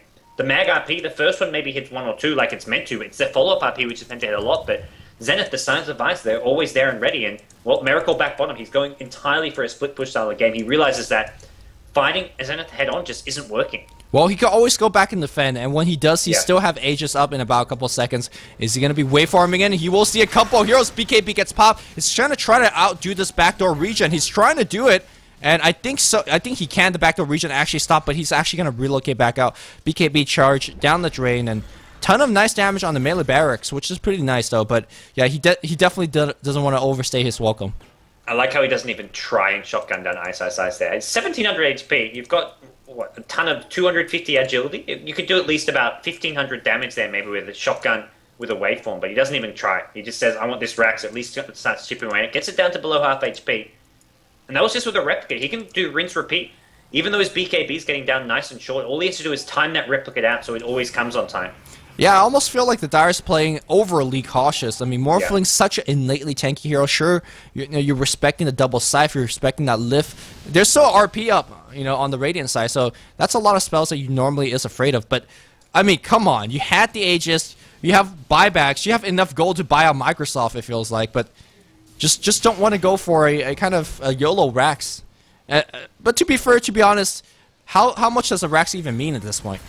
Yeah, I feel one racks is not going to be a big thing here. It's more just to get that momentum, get that sort of that feel. First departure just aren't finding they aren't just getting their feet in the game. They need to just get that first racks, and from there, I feel the second and third may come a lot easier. Yeah. Just because of the power of their split push. I mean, having that one racks advantage isn't the decisive factor. It's the momentum you get with it. Sure, that's definitely a very, very important point. Bucci Travel is doing a lot of work here for Miracle as he ports to the bot lane. 7,000 gold in the bank. I mean, you just have to guess what he's going to be going for. But here comes the Deathling Blast. They siphon him up as well. The damage output is absolutely intense. And that, look at how easy that kill was. You talked about needing a crit. Well, Mirana's got it. Crit, and then the alacrity is something we haven't really talked about. Is you can drop the alacrity on Mirana, and then suddenly you're doing a whole lot more damage, and we'll see that Daedalus pick up. So I think Daedalus with alacrity and this Mirana can look to burst down this Morphling nice and fast, and maybe even force Morph. Well, you can't go Evasion, you can't go Butterfly when there's an MKB up. So Zenith now in a solid position, and if they pick off this Mag here, this is really trouble. Sunstrike gonna cancel the Blink Tag. He's got no Blink out. He has got a Skewer here. He's gonna have to look to use it soon, and it looks like Mag maybe in a bit of trouble here. Skewer. Is there a blink? 2 more seconds. He does get out of there, and well, the chase is on. Ice. He's going to catch up Lena here. Lena Ghost Scepter. This won't be enough to save Lena's life, and another pickup. Hex, Lena down, and with 2 heroes on the side lane, Morphling going to have to buy back here. I really dislike the fact that Morphling did not buy back again. He's trying to... Well, the buyback was needed, I feel. He needs to buy back simply to push out the lanes. If you don't buy back, Zenith says it's an invitation for us to push in. And of course, he's going to force out the buyback regardless. Anyways, he's still holding it for 35 seconds. Let's hope he don't lose a Rex because of that. Mirana already focusing from low ground to high ground. MKB, of course, getting rid of all the mischance, so it doesn't matter. RP comes in. Buyback from the Morphling. Second RP comes in as well. Can you focus down that Mirana? That's the question. The nuke damage is coming. Self-heal from the Invoker. And looks like another RP being dropped from Ice. Morphling, where the hell is he? He's in the middle of the team fight. He doesn't actually get too much beyond that Mirana kill, which was nice. That's going to force out Mirana buyback himself, which I guess that's what he was doing. He was just baiting it out here. Baiting out the lack of buyback, maybe. I think it was faking the fact that he didn't get buyback. Yeah. It was, let's pretend Morphling doesn't have buyback, so Mag can get a big RP. Because if Morphling buys back, you're not going to be getting off a big RP. But if Zenith think that Morphling has no buyback, they're saying, oh, even if he hits a 3-4 man RP, they're not going to win the fight because they need to have the Morphling DPS. So he bought back as Mag through that first RP. The second RP came too soon, I felt. He really stacked them quite hard. Rubik managed to steal RP, which at this point seems somewhat unavoidable. And Rubik, with that RP onto the Morphling as well as Mag, prevented Morphling getting any follow-up kills. It was just the 1 kill on the Mirana, which was a decent kill here, but it wasn't enough to really give first departure a big edge. Oh, 5-second arrow, there's no follow-up. And he goes hard. Oh, man. I think that's a huge mistake. Yeah, I mean, I can understand his reasoning here, thinking that he just needs some raw HP and to survive. He can go pure agility with this. But yeah, you could get a butterfly, and that literally gives you way better. I mean, the evasion against Mirana is not going to be helpful, but you get armor on top of that. You get can just morph to strength if you want the extra yeah, HP. so I have no idea what the heart is about. The regen is actually not useful at all. Even the Satanic, because then you have the lifesteal to go Sure, with it, the Reaver is going to give you the tank, the HP. Yeah. I mean, so I just think this is actually one of the worst items you could get as a Morphling. I don't think it's particularly terrible, but I just think there's better options. I mean, it's going to help him out however you look at it. It's a tier 4 item, it gives a ton of HP. Well, I think a lot of it's the HP regen. When he's split pushing, he gets down to really low HP, and then having that really fast heart regen may help him out so that he can continue to push very quickly, but it's very surprising nonetheless. Yeah, I mean, I feel like when you have Morph available and you could toggle between strength and agility, you're really getting an item for its ability. And I'm not sure how much Heart does for you in an actual engagement. I don't think he needs any help split pushing. He's Morphling, for God's sake. So I feel like the item that he should be getting right now is direct engagement items. That's something that needs to help out against that Mirana that's DPSing you down. And I don't think Heart does it. No, I definitely agree there. We'll see how Zenith look to play this. At this point, even not having a link, going for a Lincoln Sphere would have been too bad, because it's the sides which are killing him. Sure, there's, 3 sides of ice now on this Radiant team? Yeah, 3 sides of ice, but even with that said, Lincoln's has a pretty short refresh cooldown, so you can possibly have it triggering mid-team fight if you stay alive long enough, which with his HP at this point, you're most likely going to do. But for now, first departure, well, they're still playing it safe. You've got 5k gold, once again, Mag. He's saving up for his trust fund, and even the support shadowed him with buyback. Clockwork, he's got the Shiver's Guard as well as buyback. So this is a pretty rich looking Clockwork. He's got 0 kills, 1 death. This is, as far as 63 minutes in as a Clockwork, this is like an awesome score to be having. He's probably thinking, man, I'm looking pretty good right now. I mean, he hasn't initiated too much. I think he's really doing using his Clockwork Hook as a follow-up initiation to those big RP. Magnus definitely has that 5 deft as the initiator for his team. Speaking of Magnus, also at 5,000 gold, I think he can be starting to look up for a little bit more, either to tank up, to get up an AC for his team or something like that, or start doing a little bit more right-click damage. I mean, he does have Empower. He is a melee hero. He will actually starting to hurt quite a bit if that's a route he takes. But I think he's definitely got to respect the damage output of Mirana and start looking towards a little bit of tanky item, whether it's a heart or AC. Yeah, Mirana at this point hurts, and it's no Divine Rapier, but I feel the MKB Daedalus with an Alacrity is going to be hurting just as much, if not more, than that Divine Rapier earlier would have done. And, well, Zenith's starting to get some map control. They're doing some active dewarding here. They've got a gem of their own, and suddenly things get quite hard for First Departure to maintain that map control. They're not even going to go for Roshan here. They're too worried about Zenith's potential initiation. And the good news is, Ice just lost RP. Rubik had the stolen RP, but hasn't been able to use it in time, so there's no longer an RP for Ice, but he's had no issue stealing in these team fights. He's been spot on so far with it. Yep. Of course, again, nobody expects an RP from Rubik, even if he has a Blink Dagger available. Ooh, that's a big rune for Mirana to pick up. If he wants to really take an engagement, especially with these backstab coming in, looks like those are two illusions of Mirana not able to get off those extra right clicks. Again, the Dire being a lot more tenuous, and I think this kind of tenuous position for now is very well justified. It wasn't justified 40 minutes ago. I think them and us, I think, felt it was a late game victory for sure, and they're starting to really forget the fact that 3 or 4 Scythe of Ice really would turn the game around. I did not think the game would go this late. No, me neither. And at this point, I feel if Mirana sells Shadowblade, you get a Butterfly, it's probably Zenith's game to lose. I feel they've got the edge there once the Mirana has something like a Butterfly. And, well, First Departure, they want to go for Roshan. They're struggling to do so. They take it down to near half HP, but they just can't go in to finish it off. Miracle is going to try risk it. He's got the Replicate up. Don't send that Replicate onto Roshan. He micros it back just in time. Waves himself out of there, and Zenith, they're in position to contest this. Oh, Magnus, Replicate, gonna scout a little bit things out. Look at the power of the Radiant team to take this fight. Rockets, arrows, Moonlight Shadow, Tornado being scouting, Forge Spirits. They just got a ton of spells. And of course the Darkseer on top with the Wall Replica on the pit itself.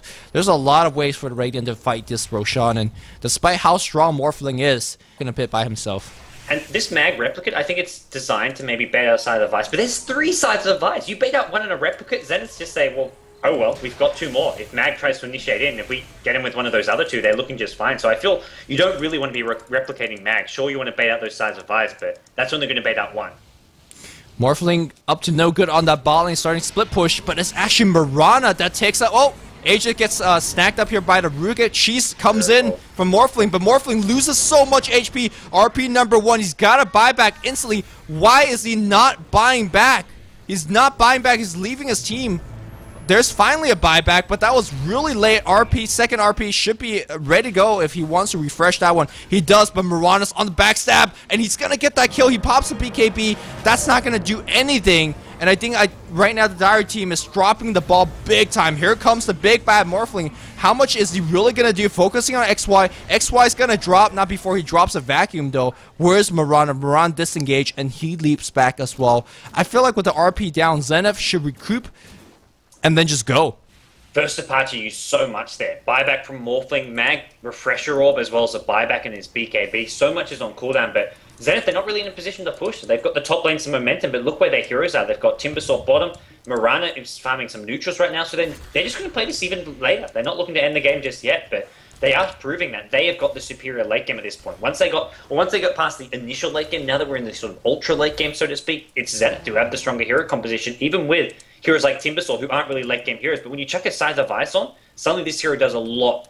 Although, First Departure, that last team fight, I mean, they managed to pick up a kill here and there. You can see the power. It was actually the Shadow Demon Purge which got that Darkseer kill. The Purge onto that Surge, it's even late game, Shadow Demon can still do a lot. Yeah, again, I'm not exactly sure why Morphling's holding that gold near and dear to his heart. I feel like you just dump that gold, buy back immediately, teleport back with your Breach of Travel, and start taking advantage of CPS. I mean, once Morphling came back, Mirana just ran. Like, you really even take... Oh, Blink Scythe. They're going to focus him down. He doesn't have buyback right now. He blinks in, gets immediately Scythe. Huge play here. You gotta keep damaging it up though, but the Purge on top of Mirana. Mirana's slow. Moonlight Shadow's gonna get used, and now the Dire team on full retreat. Invoker is gonna be basically throwing out a ton of spell at this point. They do pick Tornado up one in the air, and Clockwork trying to survive. That Cog gonna be a delaying factor, but not sure how much and how long he will survive. Clockwork's gonna go down as well. They keep chasing for more, but there's really nothing to chase. That was a big kind of a scary moment for Dire when the Magnus blinked in and got scythed up. And for Zenith, I thought that could have been GG. I was surprised it wasn't, to be honest. There was 2 heroes with both Morphling and Mag, the 2 key heroes for first departure. Neither had buyback there. Morphling got sized up to start things off. There wasn't enough damage to bring him down, and then Mag. And you're like, if either of those 2 heroes dies, it's probably GG, or at least one set of Raxes. But first departure still in this game. And the thing is, I think we both give Zenith the slight edge here at this point in the game, but one team fight that goes poorly, and it's over for either team. That's the thing here. When you get to this ultra late game, one fight can decide everything. So Zenith still to be playing very, very carefully. If they give Morphling 2-3 kills in a team fight, or a hero with no buyback gets picked off, suddenly thing goes very, very south for Zenith. So even with this sort of late game strong composition, they've got to be playing very, very cautious. Yeah, I mean, I think both teams really need to start massing buybacks. Darkseer doesn't have it, which is the big target, big person here for the Radiant side. Invoker and Mirana do, so that's the big thing. Of course, on the Dire side, Morphling doesn't have the buyback due to the cooldown, but he definitely has a go available once it's back up. I really think this last item slot, which he purchased a heart with, I think it should have been a Lincoln Sphere. It really will do a lot. Maybe you even drop the BKB and start looking for another big item, but BKB is still a very, very useful thing. Maybe he should start looking towards just swap a new one as well. I think, yeah, the BKB is useful for when you have it up. You can just focus down the Raxes and just ignore the fight going on, like we saw earlier when he almost got that melee Rax at bottom with the BKB, then replicate out just before it wore off, but he hasn't had much success with it now, and now with it being just 5 seconds, he's going to have even less success trying to do something like that. But maxed out at this point, but it just doesn't feel like he offers a whole lot. Maybe you even sell the Ethereal Blade. He hasn't really been able to do anything with that Ethereal Blade, it feels like, and having some kind of item like a Lincoln Sphere instead may be a better late game Morphling. I guess the Ethereal Blade is okay if you dump it on the Mirana. Not only is it a pretty impressive damage, you stop her from attacking, especially in Manta and BKB on cooldown. But because she has Manta and BKB, you really can't wait for it, right? So I feel like, yeah, you're right. Maybe you just start going for another big item. Again, Butterfly not exactly too useful against Mirana herself, but there's definitely other items available to him that he could start getting. It feels like this is one of those games, and after quote more, I'll talk about that later. Invis up and Blink Scythe to start up here against the Morphling, but the damage output from Mirana is focusing. Oh, Clockwork initiation right now. Second Scythe goes up on the Morphling, and here we go. Where is the actual third Scythe? RP comes in. That's gonna be a 4-second RP on top, and here we go. Morphling right click, right click, right click. 3 people dead here on the Raiden. The vacuum wall comes out. It looks like a little bit of revenge coming out from XY, but will that be enough? Actually, the Morphling illusion is doing so much work. The illusion is killing everybody as well. Morphling himself, where the hell is he? He's teleporting on the bot lane, going for the back door, going for, meanwhile, Lena's gonna TP out live. She's gonna be fine. Oh, Hex on the Miracle at bottom lane. Miracle may go down here. The crit, this could be enough to bring down Miracle. One more right click, he goes down. Has he got buyback? He does. He does. Oh, I thought that could have still been on cooldown. That could have gone so much worse for first departure. I agree he had to go bottom, but what a great vacuum wall from Darkseer. The teamfight was lost. That Mag, he got down to 200 HP and he just manned up. He said, guys, I've got this 200 HP, double RP on 4 heroes. But Darkseer saved the fight for Zenith, and, well, Miracle puts his body on the line, and we're going to have to see whether or not First Departure can hold this mid lane push. Mag has buyback, as does Morphling. Right now, they're looking to bait it out. They're pretending they don't. Zenith will quickly realize that they, in fact, do. And Zenith, their buyback's all on cooldown as well. Mirana, no buyback. Darkseer, no buyback. Darkseer, no buyback as well. So they're going to be very cautious they don't get caught out here. I mean, I'm not sure if this is a bait or not. Just use that buyout, because buyout cooldown for 5 minutes. Just make sure that it starts cooling down, and there's a glyph and buyback being used. You think that Zenith is not going to push because they think you don't have a buyback. Laguna gets dropped here, but she's very tanky. Clockwork's going to come right in, but Scythe available on Darkseer. Mirana trap. She's going to TP out. Clockwork comes up top. He's going to survive. That was not Clockwork. That was Timbersaw, excuse me. So close to Yamate going down, and he has no buyback. I can't believe Morphling hasn't bought back. Sure, okay, the good news is he hasn't used up his buyback coin, but he may have to just in a second here. Eyes. Side device onto First Departure's Clockwork, but Clockwork does get force out, so... I don't think he needs to, because Mirana's back. But if he had, and they killed the Mirana there, I think it's definitely worth using that buyback cooldown. Yeah, he definitely does not know that Mirana himself doesn't have buyback, so a little bit of buyback mind game if you will working here, but it was such a greedy play on Miracle. I can't believe he wasn't punished for it. I'm so surprised by how Miracle's played this game. At times it's been genius, other times I've just questioned everything about it, but right now it's looking pretty genius considering he hasn't used that buyback cooldown. They almost, if that Clockwork kills Mirana there, that Clockwork is almost just one first departure of the game. And that was really, really risky play from Yamate. The Laguna Blade followed by the Clockwork Hookshot did so much damage to him, and that's something, Lina late game, level 3 Laguna Blade with something like a Soul Catcher, if Yamate hasn't got that big up, he's taking a lot of damage. So these supports for first departure, if they're careful with their positioning, they can still have a big, big impact on this game. And I feel that's something which just Gyrocopter doesn't really offer. His DPS just isn't there. Side device is great, but the DPS, I definitely favor the dire side supports. Yeah, I mean, I think you called him Gyrocopter first of all, so I was a little bit confused. But yeah. The thing about the dire support in terms of DPS, they have to land their spells, and there's a lot of hectic team fight going on. So that Soul Catcher, it's gonna be so hard to actually land it on the target that you want to land it on. The Cypher Life is gonna be that initiation, and of course the counter initiation against the Magnus as well. The thing I do want to point out is that starting from the last team fight already, Ice had a look at this, a refresher orb on Invoker.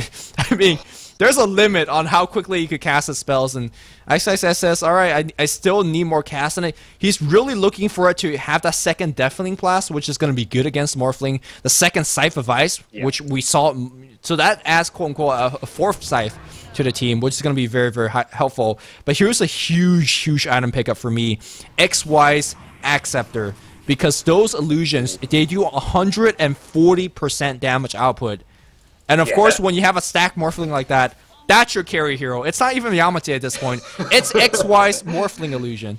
You get the Scotty effect as well. It's absolutely fantastic. It's what got a triple kill last fight. It was the Morphling illusion as well. I mean, there was a couple other illusions doing some damage on top of the Morphling one, but that Morphling one alone got triple kill for XY. And well, right now Zenith have got to be feeling decent about their position. They've still got to be playing very cautiously. If Mirana gets caught out, having just Darkseer alive without the Mirana alive, then suddenly they're in trouble. So everyone playing so safe right now. Roshan Pit, it's where you've always got to be looking. Once you're 75 minutes in the game, it does not feel like we've been casting for 75 minutes. It doesn't. The game, I mean, it has been slow at times, but there was always so much to talk about. Item choices, decision makings. The buyback has been, again, very questionable from both sides sometimes. But, I mean, Zenith is...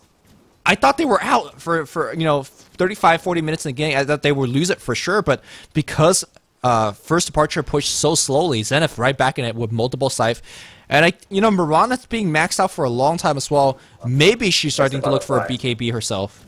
There's the butterfly. You got to sell that Shadow Blade for a butterfly. Or Divine, sorry. Yeah, even Divine Rapier could be viable. He's having a bit of trouble staying alive in these fights. He's going to go into that secret shop. Are we seeing a Shadow Blade sell? Nope, he's keep holding on to it. And Roshan now respawns. So first departure all in the neighborhood, but Zenith know fully well at this point what the Roshan timing is. At least they should.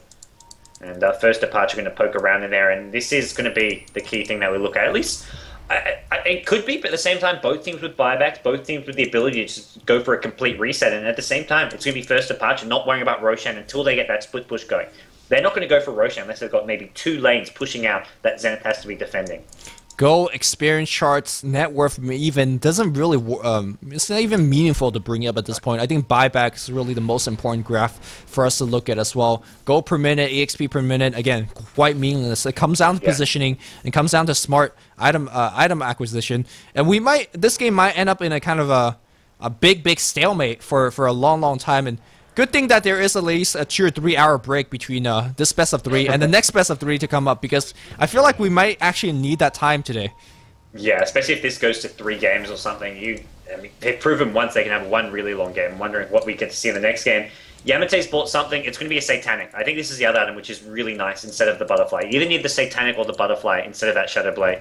And he's going to do just that with the Satanic pickup. Maybe if he drops the BKB, depending how he thinks, or Mantis start. No, it's Shadow Blade. Okay.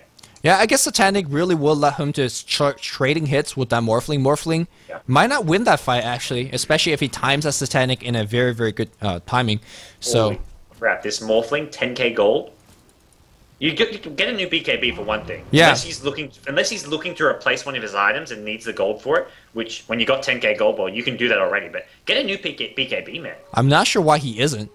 Yeah. I think that's the misplay. You got to replace. Uh-oh, The uh-oh. 10-second BKB does have the longer cooldown. Oh, freedom. Well, Timbersaw is a Spider-Man, although you're not going to be getting out of that one. They're going to focus him down. Wall gets dropped, and here comes the Morphling Illusions. But here comes Miracle. He's right-clicking on Mirana. He's going to run through that wall. No, he runs around it. Big thing, though. Looks like the RP has been dropped. RP has not been dropped as yet. He's waiting on the wings. He's going to re-engage with the RP. He jumps back in, gets a one-man RP on Yamate, which is not too impressive. But that hectic team fight, it's over yet. Second RP gets dropped. Morphling is going to come back in. No! The counter, three-man RP, and Mirana, he's trying to right-click, but he just doesn't do enough. Shotgun comes back in. Mirana leaps back out. You're going to try to focus now. He gets one kill. Where's the Satanic? Satanic activation wins the game, or at least this team fight right now. It's a 5-man wipe. Any buyback? Well, he does have a buyback, but that's not going to stop the push from coming in. Immediate TP. 5-man buyback. Are we kidding me? 5-man buyback at 79 minutes in the game from first departure, and that was a fight which went horribly, horribly wrong for them. Oh my god. I mean, I don't even know how it went wrong. We just know the end result did went wrong. The really Ice with his countered 4-3-man RP. That was the one that won the team fight. I just gotta say, he's playing spectacularly so far. But what they gotta deal with right now is Morphling split pushing up top. Can you stop this pushing? So far, it seems like you can. Morphling popping that Manta. He gets scythed up here. Do they have that chain scythe? Yes, they do. The second scythe comes in as well. And looks like they're trying so hard to bring him down. They're trying to get the X-Freedom. Gotta be very careful. And they're gonna get the kill! The two supports with Ice backing him up. And there is no buyback for 90 seconds if nothing goes horribly wrong on the mid lane. In fact, it's going right here as first departure is going to lose a clockwork as well. I think this is game. I think it is. That was a horrible, horrible misplay. The team fight to start things off, and then Morphling picked off for no reason. They make it Ice at buyback. He's got Aegis. He's got a blink. He's got Yules. He's not dying there. Oh, LSA's gonna hit though. That's gonna make things a little bit dicey, but here comes Yamate. He's doing the right click. There's a Ghost Scepter being popped again. He's got buyback and he's got 6 sorts of items. This should be GG. I think you go throne here. Forget about the Raxus. The Raxus means nothing at this point here. And RP, but he's gonna get lift up. He's gonna get stolen, which will refresh the RP, I think. But they're gonna now focus. There's a Ghost Scepter up here on this wall. Leap in here from Mirana. They're gonna get that kill. Forget about the Raxus. Go for the throne. They might go throne straight after this set of the mid racks. And they're just basically clearing as much building as possible right now. GG's gonna get called. How did they do that? I can't believe Zenith just came back and took that game. That was something impressive. Wow. Wow. That was absolutely amazing. That last team fight just went so bad for first departure. The chain hexes just all over the mag, all over the Morphling, and wow, indeed. I don't know about useless, man, but this was just 33 to 25, a pretty low kill score for such a long game, but boy, did this feel action-packed. It really was action-packed. And again, I mean, it felt like one of those action movies where there's two characters talking, but there's so much tension in the air, and this is exactly like that. Both teams farming. You knew the battle was coming, and when it came, it was flashes of fire, flashes of explosion. And well, Zenith will take game number 1 in a very, very surprising fashion, just judging how things went. 81 minutes, Zenith takes game 1. This is a best of 3 series, so there's a possibility of 2 more games happening just like that. We'll take a short break, and we need a short break, but we'll be back with game number 2. Hope you guys are enjoying the broadcasting so far. This is Luminous and Godz from Beyond the Summit, and we're casting the G1 League qualifiers phase number 2. We'll be back with game 2 momentarily.